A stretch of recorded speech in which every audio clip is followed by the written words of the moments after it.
Professeur Amsatou Sidibé, bonjour. Bonjour, monsieur Ousmane Sen. Vous êtes... Bonjour aux auditeurs et auditrices. Voilà, vous êtes professeur et vous avez travaillé à l'université Cheikh Anta Diop de Dakar. Vous avez occupé plusieurs fonctions et Moustapha Sourang, qui vient de nous quitter aujourd'hui, était professeur et il a été aussi recteur de l'université. Vos chemins ont eu à se croiser à plusieurs occasions et dans beaucoup de circonstances professionnelles. Dans ce sens, quel témoignage pouvez-vous faire? Je voudrais d'abord dire que le Sénégal et l'Afrique ont perdu un homme d'une dimension exceptionnelle, pétri de qualité, de valeur.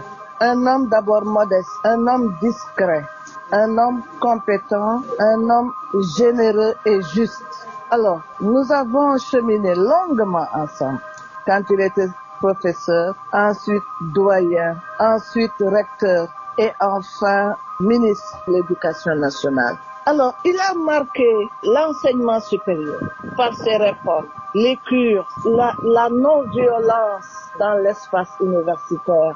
C'est quelqu'un qui a énormément fait pour le système universitaire, pas seulement au Sénégal, mais en Afrique avec le CAMES, le Conseil africain et malgache pour l'enseignement supérieur.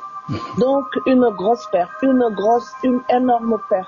C'est quelqu'un qui travaillait sans coup férir. C'est quelqu'un qui recevait avec un calme, avec une sérénité, avec une gentillesse ses collègues, les étudiants, le personnel administratif et technique. C'est quelqu'un qui avait une capacité de travail extraordinaire. Donc, je ne sais même pas quoi dire de plus. Si ce n'est que nous avons perdu un grand homme. Quand on voit aujourd'hui la marche de l'université après Moustapha Sourang, est-ce qu'on peut dire que son héritage a eu une influence positive sur la gestion de la question universitaire?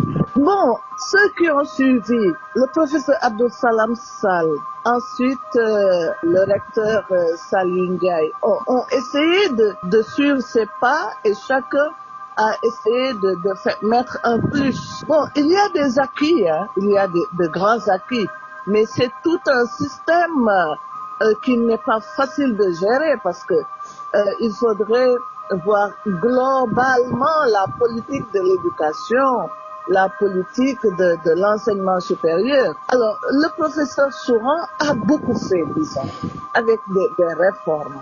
Les centres universitaires régionaux, les cures, c'était quelque chose de fondamental. Où c'en est? Est-ce que ça fonctionne bien aujourd'hui? C'est autre chose. Mais il a tenté. Et il a ce qui est frappant, c'est que c'est un professeur, un enseignant, chercheur. Et voilà pourquoi il a eu du mérite en essayant de travailler dans la commission de réforme foncière. Ça, ce sont ses qualités d'enseignant-chercheur qui lui ont permis de faire la recherche, d'essayer de faire avancer la réflexion en matière foncière. Où c'en est, je ne sais pas. Mais de manière générale, il a marqué d'une empreinte indélébile l'enseignement supérieur et l'éducation nationale. Et parmi les réformes, il y a le CUR, il fallait y penser. Qu'est-ce que c'est devenu? Bon, ça demande une évaluation. Mais c'était une réforme extrêmement importante, c'est-à-dire d'introduire la diversité,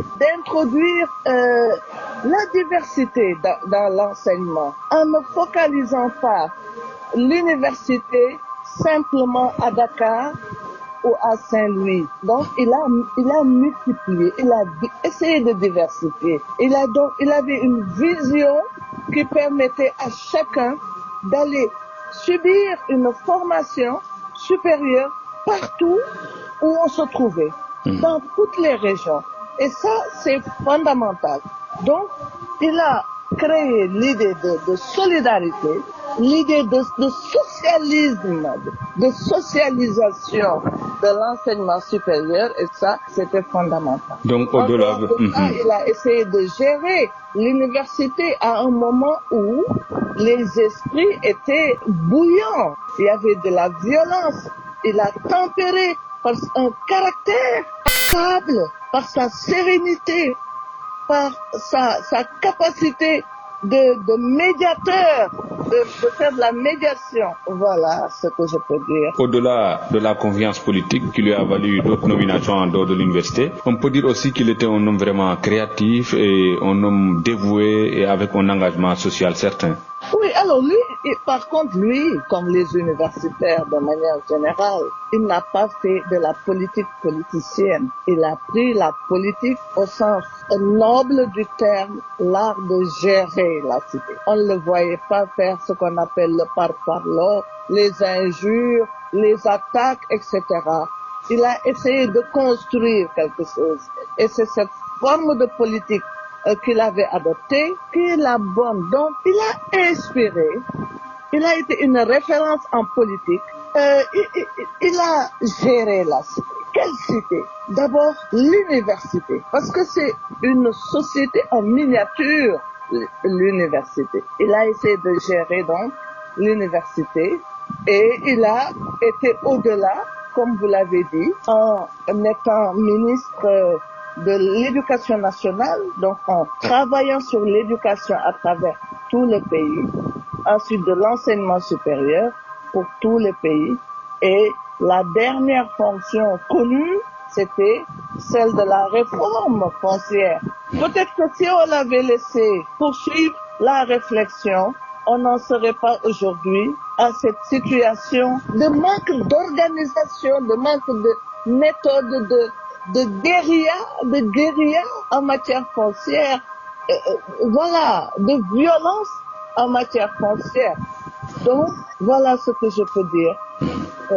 Les mots me manquent aujourd'hui. Je vous dis que je suis bouleversée par la perte d'abord d'un être cher. Parce que Moustapha Souran, j'aimais bien aller dans son bureau quand il était joyeux pour parler de tout et de rien, pour poser les problèmes, pour discuter. Et il écoutait, il prenait tout le temps nécessaire pour écouter, discuter, observer, agir. C'était fondamental.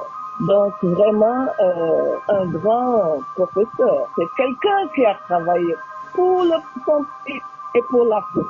Quelqu'un qui mérite des hommages. C'est quelqu'un qui est parti trop tôt. Amsatou Sow Sidibé, je vous remercie. C'est moi, monsieur. Je rappelle que vous êtes professeur retraité de chaire qui parlait d'un être cher, Moustapha Sourang, qui a été à l'université de Dakar. Merci. Merci beaucoup, monsieur.